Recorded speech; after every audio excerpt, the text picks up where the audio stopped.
Hi guys, welcome to our new TV Zealots. Tonight we're here with New Amsterdam's second episode. The title is Rituals. My name is Denise and my partner in crime is Mary. Mary, say hi. Hi, welcome you guys this lovely Tuesday night watching New Amsterdam with us. Like this video, subscribe to our channel, not because of New Amsterdam, because next week Black Lightning is back and ooh, okay. So, like I was saying before, we just watched New Amsterdam. I can't deal with it. Go ahead. I have a lot of petty feelings. So let's get through the good stuff first. Denise, where do you want to start? Should we talk about Max's arc or Dr. Fromm's arc? Listen, I really enjoyed the episode. I'm just going to start there. I like the fact that they are tackling issues that are personal to me and a lot of things that I feel in the way that medicine should be practiced. And I'm not just me, but a lot of people feel this way. And I feel like they're bringing light to some of those issues, especially with talk therapy and over medication. So, but anyway, the episode was dealing with rituals and how, people's beliefs and what they do, so that they're at the top of their game, or either, they feel good going into something that may be scary, or, just the way we, the things we do to kind of like settle us. And so, what's his name? Dr. Reynolds has a patient. She is, I was like, a lot of people not even gonna believe that that's real. So she had what is called broken heart syndrome, where she was just so sad that she destroyed some muscles in her heart or something like that. I forget exactly how they explained it, but yeah, it's real, but it didn't seem real. It don't sound real. It's one of those things. And so they first thing Dr. Reynolds says, he's like, look, a broken heart I can fix. As we know, he's the head of cardiac surgery now. And so he's like, look, we're gonna go in, we're gonna operate. But then she's an aid worker from, I forgot what, I forgot, sorry.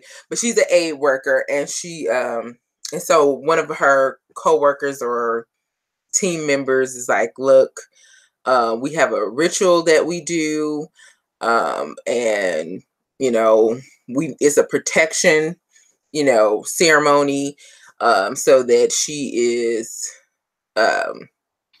protected against accidents and, bad things happening and whatever. And so Dr. Reynolds was like, that is not real. That is not medicine. That is not science. And it will not be going on in this hospital. I was like, okay. And well, I guess because it does sound dangerous what they want to do. They want to cut into her skin and infuse it with herbs. Dirt. You know what, Mary? Nobody I saw it. It was dirt. Please continue. This is why. This is why right here. Yeah. I'm sorry. We're gonna need to edit that out. I can't deal with you. But anyway. I can finish if you want. I'm good.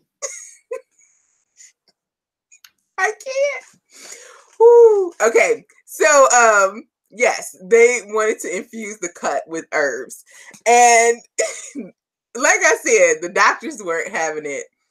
And so they he's like, prep her for surgery. She gets prepped for surgery. And every time they go to wheel her out, she flatlines. And then they have to get her back. And then they go to wheel her out again. And I'm like, just let her do the surgery, like do the ceremony. Like at the end of the day, if a person believes that this is what they need to survive, like how you gonna force them to survive without it? So they finally, in the end, have her do the surgery. And then Dr. Bloom, she's like, well, she kind of convinced him because she's like, look, we need to let the ceremony happen for the same reason I just said. This is what she believes. So, it is what it is. And it's about the patient first and foremost and always. And so, yeah, so they do it and everything, and they go through the surgery. And while he's scrubbing in, he's like, he's reciting his script and washing his hands so many times. And she's like, how many times did you scrub your hands? And how many times did you do this? And what were you reciting? She's like, these are all a part of your ritual so that you go in and do the best job you have. Her practice isn't any different from yours, and blah, blah, blah, blah, blah. So she gives him a whole preachy moment. And I'm just like, I guess she just wanted to drive that, home. Over and over again. Go ahead. You know what, Mary? I can't deal with you tonight. You're about to go on timeout.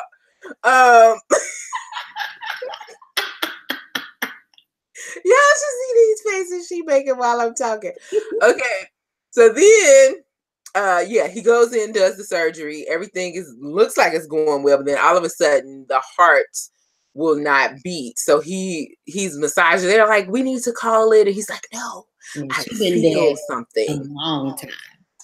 She was good and dead. She was good and dead. But he tried the massaging of the heart, and she came back. She came back. It was a miracle, and everything was great. That was that arc. What I am most grateful for is that she did not sexually harass him in this episode. Yes. That was a step up. That was a blessing. Anyway, moving right along, we had Dr. Frome, who's the psychologist. He had a patient that was on 4 different drugs. How old was he? 8? He was young. He was young, real young. And so they're like, okay, he's wetting the bed. They just kept giving him one drug after another to treat one thing, but it was causing other problems. He's like, this is causing him to wet the bed because he has diabetes, and he has diabetes from the drugs you gave him. Like, yeah. And, all other issues. He was numb. Like, he couldn't even form. He had no reaction. Like, he was basically a robot. Yeah. They had over-medicated him that much. And so, he's like, his plan was to take him off all of the drugs, which, folk were like, hold on. You talking crazy now. You can't just be taking folks off their meds now. Mm-hmm. Obviously, if somebody prescribed it, they had the best interest of the patient. But you know what? Screw that. Let them find out what's actually wrong with this child, because it sounds like everybody is treating symptoms and nobody's treating the cause of his issues. And so he found out that his dad passed, and he felt a lot of guilt over this, but they don't find it out right away because, what happens is the school is like, okay, well, if you take him off these drugs, he can't go back to school. And so they're like, well, the school can't force you to take drugs. When there's like, well, you can if the mom signs a waiver saying that he has to take these drugs, or she agrees to him taking these drugs. And the mom, she lost her husband. She's doing the best she can. She's like, okay, he must need this if the doctor is saying. She's just putting her trust in the doctors. And the school psychologist is just, like they said, she was busy and overworked. They go to court. Fun fact, their hospital has a court inside of Yeah, it. that was cool. Yeah. And so they were like, look, we installed this for the, a time such as this. And they don't have to go far. They're just right there, and the judge comes in and hears their case. And so at the end of the day, they're like, okay, well, they show a video. And I'm not gonna lie, it really was detrimental to their case, because I was like, look, if he out here killing folk, he may need these drugs. Right. He hit him till he got tight. Okay. Yes, he did. He did. But you know what? I knew it. I was like, this little boy, when he walked up to him, he looked like he was bullying him. Not to say that he needed to punch him like this, but you will take your frustration out on somebody who's, poking at you. He was minding his own business. You hear me? And like I said, they just, yeah. Anyway, they can't even get a straight answer out of him. That's how medicated he's. Like, why did you do it? What happened? Like, he can't even speak words. So they're like, okay, we're going to detox him and then see what he says. So, Dr. Max is like, wait a minute. Now, first of all, I love him. I love his character. He's walking around like, I don't know, like he can do it all. Like, I'm like, man, is he a superhero or something? He's like, look, you want this, you want that, you want no waiting time. She's like, yeah, I want no waiting time, but I need nurses to get the people. He's like, great, you need nurses, I'll get you nurses. I got this, And finally it comes to this point where he's like, y'all gonna take him off the drugs? Like, and it's in the middle of a court case? Like, who does this? And they're like, wait a minute, I thought you was with this. I thought you was gonna give us everything we needed. This is what we need to get the patient where he needs to be. Right. So he's like, okay, whatever, gonna do it. Meanwhile, okay, so they get him off the drugs. Let me finish this one. You get him off the drugs. He comes through. He tells them, he's like, this kid came and said I needed to be dead like my father.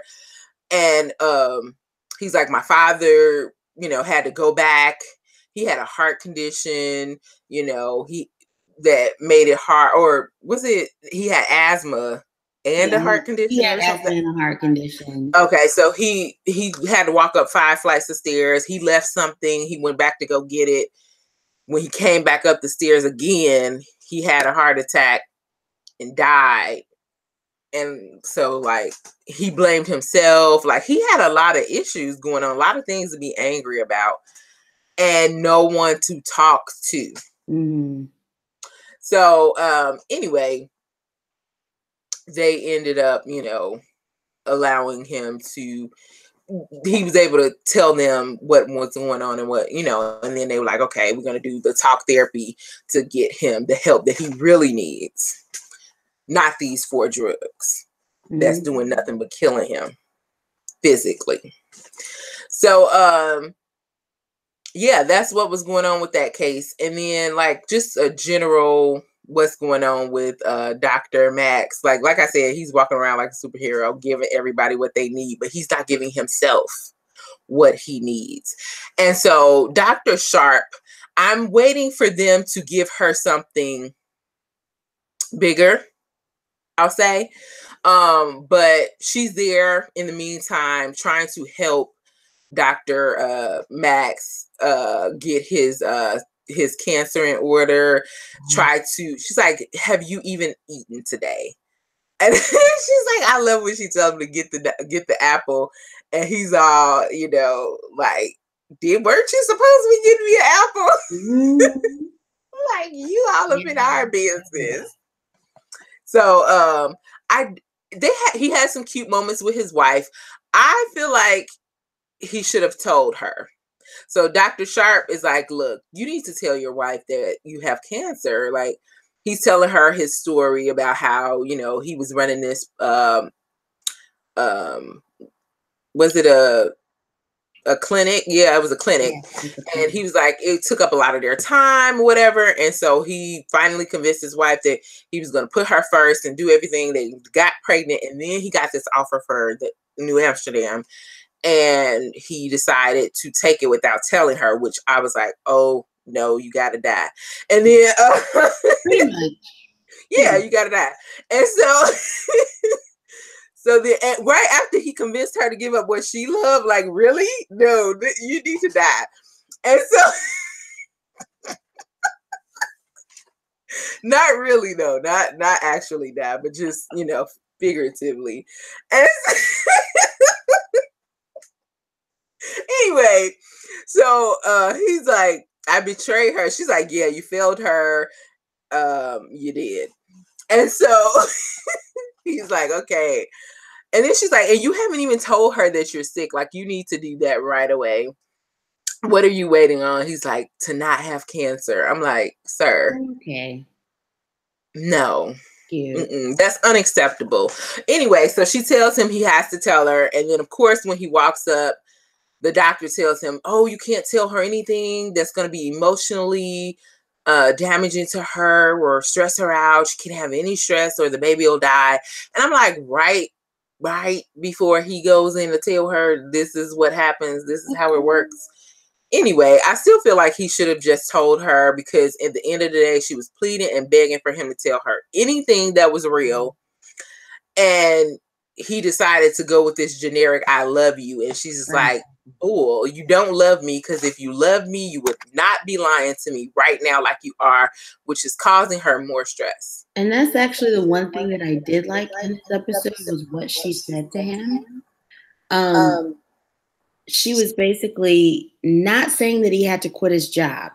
She was not demanding that he spend any extra time with her.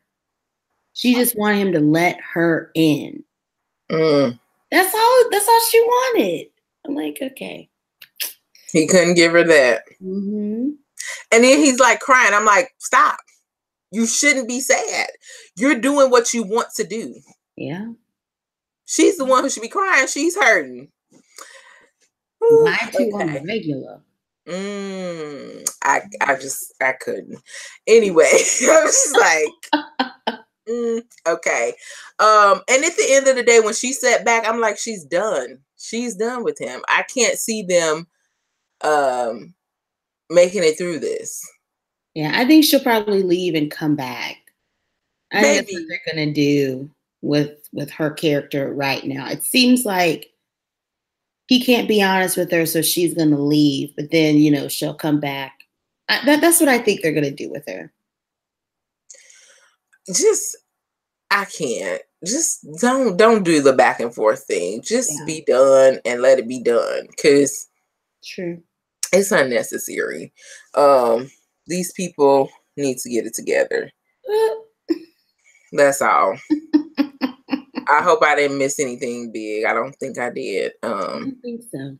Okay, guys. Well, that's it. Thanks for watching and have a great night. Bye.